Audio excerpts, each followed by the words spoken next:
आवाज क्यों कर रहे हो आप लोग? पिछली क्लास में प्रोनाउन के हमने बता दिए थे काइंड, इस बार पूरा बता रहा हूँ सातों काइंड, ठीक है। इसमें देखो टाइप्स ऑफ प्रोनाउन। पहला प्रोनाउन कौन सा होता है? पर्सनल प्रोनाउन, है ना। इसके एग्जांपल कौन कौन से होते हैं? आई, मी, यू, दे, ये सब चीजें। दूसरा डिमॉन्स्ट्रेटिव, इसको हिंदी में संकेतवाचक सर्वनाम बोलते हैं। किसी चीज को संकेत देने के लिए प्रयोग होते हैं, जैसे दिस, दैट, दीज, दोज, है ना। जैसे कि कोई बोल दिया this is my pen, that is his house, these are pens, है ना, दीज आर हिज बुक्स। इस तरीके से ठीक है। तो जो ये दिस, दैट, दीज, दोज होते हैं ना, सबसे ज्यादा बस आपको याद नहीं करना, बस यही याद करना डिमॉन्स्ट्रेटिव प्रोनाउन के एग्जांपल क्या होते हैं, बस इतना याद रखिए। कहाँ यूज होते हैं वो बताऊंगा आगे। इसके बाद इंट्रोगेटिव प्रोनाउन क्या होता है? इंट्रोगेटिव सेंटेंस भी होता है ना। इंट्रोगेटिव यानी प्रश्नवाचक, प्रश्नवाचक सर्वनाम। इसके example who, which, what and home ये होते हैं, है ना। इसके बाद डिस्ट्रीब्यूटिव प्रोनाउन, ये क्या करता है? किसी चीज को बांटने का काम करता है। जैसे ईच, ईच में प्रत्येक, योरी, आइदर, नाइदर, नाइदर यानी नाइदर राम, नॉर श्याम, ना तो राम ना ही श्याम, है ना। इस प्रकार से आइदर का मतलब या तो, नाइदर का मतलब ना तो, ठीक है। इसके बाद देखिए अगली प्रोनाउन रिफ्लेक्सिव प्रोनाउन। रिफ्लेक्सिव अपने लिए इसका प्रयोग किया जाता है। जैसे देखो वन सेल्फ हो गया, हिम सेल्फ, हर सेल्फ, यानी ही के साथ क्या लगता है हमेशा, ये ध्यान रखिएगा, अपनी चीज के लिए। जैसे वह उसका पेन है, जैसे सेंटेंस आ गया वह उसका पेन है, क्या होगा इसका सेंटेंस? या फिर जैसे सेंटेंस आ गया कि वह उसका घर है, दैट लगाओगे, ठीक है। दैट इज हिज हाउस, है ना। उसके के लिए ही के साथ क्या लगाते हैं? जैसे वह लिखा है शुरू में सेंटेंस में, तो उसका अगर उसका अपने चीज के लिए कोई प्रयोग हो रहा है ना, तो ही के साथ हिमसेल्फ लगेगा, और सी के साथ क्या लगेगा? हर सेल्फ, और आई के साथ माई सेल्फ, बी के साथ आवर सेल्फ, और दे के साथ देम सेल्फ, है ना। इस प्रकार से लगता है। ओके ओके सर, इधर ठीक है। इसके बाद देखो इंडेफिनिट प्रोनाउन।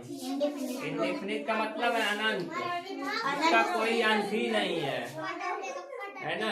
जैसे सम, कुछ, कुछ में कितना भी हो सकता है, ज्यादा कम, उसका कोई अंत है? No sir. कुछ के अंदर लिमिट है, उसमें कुछ के अंदर कितना भी आ सकता है ना। फ्यू, फ्यू मीन्स कुछ, एनी, एनी मीन्स बहुत कुछ नहीं, एनी मीन्स कोई, नन मतलब कोई नहीं, कोई, नन मीन्स कोई नहीं। जैसे कोई चीज कह दिया कि कोई नहीं, ठीक है, इसका कोई अंत है? No sir. इसके बाद अगली प्रोनाउन है रिलेटिव प्रोनाउन।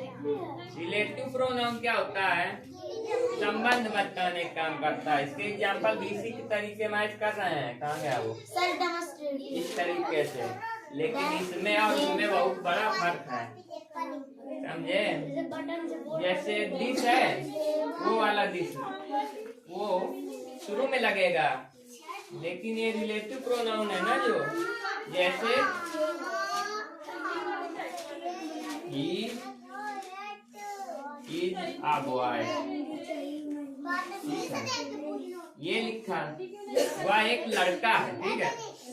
ये सेंटेंस हो गया एक, वो एक लड़का है ना, हो गया ना एक सेंटेंस। अब इसी को एक सेंटेंस और मिला के जोड़ोगे ना, ये जब बॉय, अरे वो ये जो बॉय, वह एक लड़का है, वो लगा दो, या फिर हाँ वो लगा दो। Stolen my watch. ठीक है, मतलब इसका क्या हुआ, ये जब बॉय या वह लड़का है वो स्टोलन माई वॉच, जिसने मेरी घड़ी चुराई थी, है ना। अगर इसको हटा दिया, वो स्टोलन माई वॉच, मेरी घड़ी कौन चुराया था, है ना। लेकिन इधर सुनो, आवाज नहीं, लेकिन ही जब वह, ये सेंटेंस अलग है, ये अलग है ना, ये दोनों सेंटेंस अलग है ना, तो इनको जोड़ने का काम कौन कर रहा है, वो कर रहा है ना। वो यही रिलेटिव प्रोनाउन जो दो सेंटेंस को आपस में जोड़ने का काम करे, कभी दैट लगा के जोड़ोगे, कभी देयर लगा के, है ना। लेकिन जो डिमॉन्स्ट्रेटिव प्रोनाउन होती है वो शुरू में लगती है ना। समझ में आया यहाँ तक? Yes sir. क्या नहीं आया? ठीक है, जो आपस में जोड़ने का काम करे, है ना, रिलेटिव प्रोनाउन। इसके बाद सुनिए,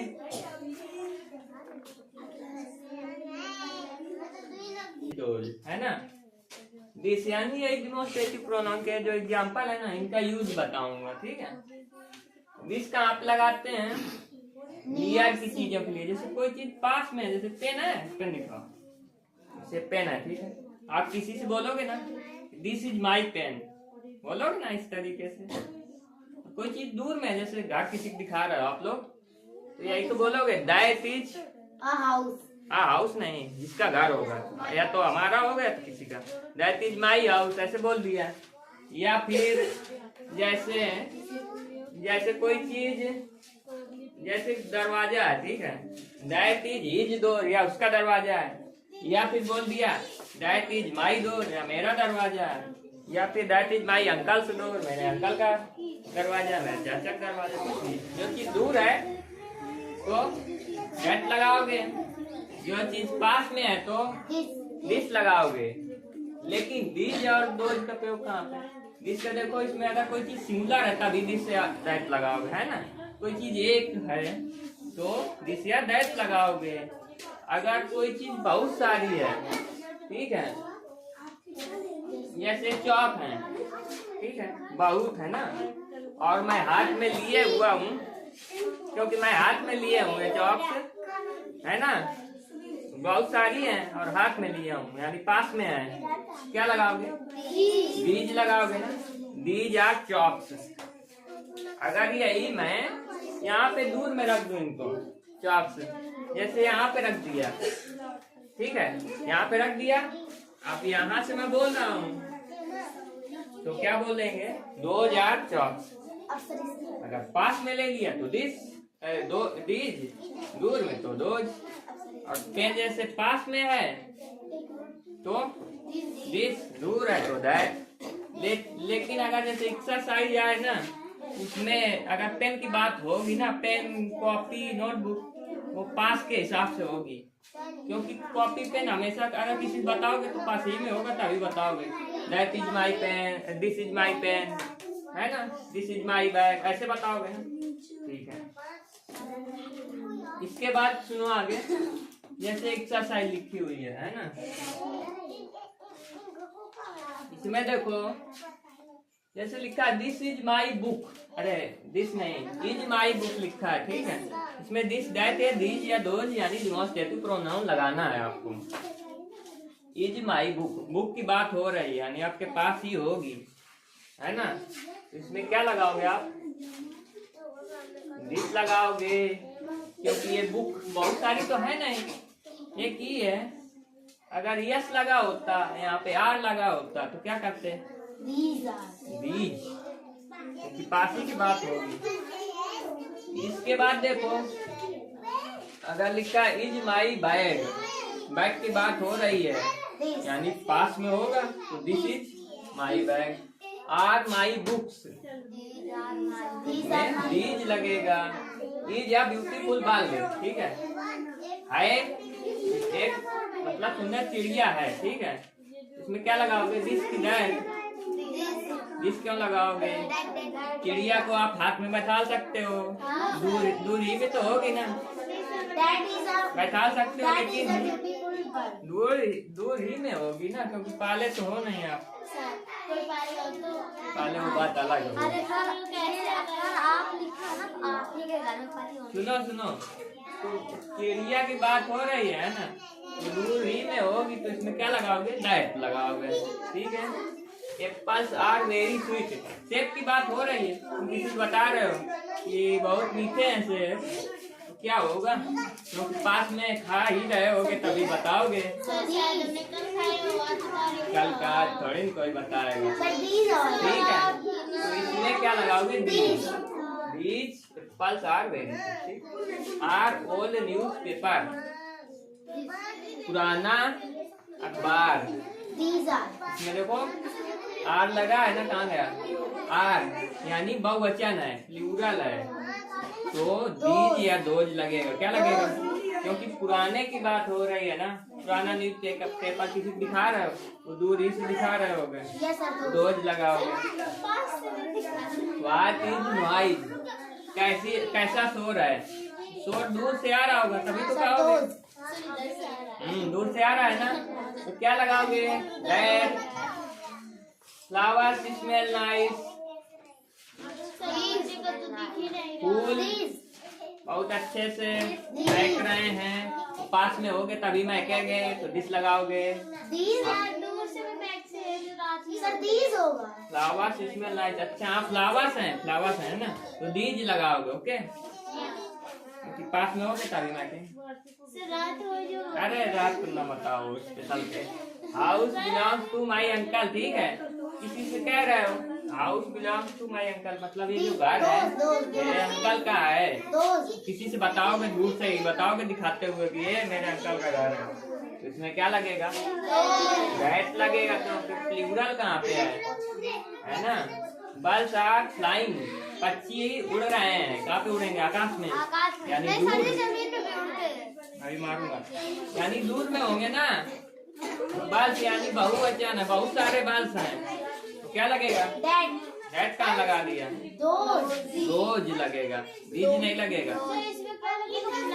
देखो इसमें बाल्स आर फ्लाइंग, पक्षी उड़ रहे हैं, बहुत सारे हैं, तो बीज या दोज में से एक लगाओगे, क्योंकि ये पक्षी ऊपर उड़ रहे हैं इसलिए बीज, अरे मतलब दोज, ठीक है, ओके। और कौन से? ये जो है फ्लावर्स बहुत सारे हैं ना, तो दीज या दोज लगाओगे,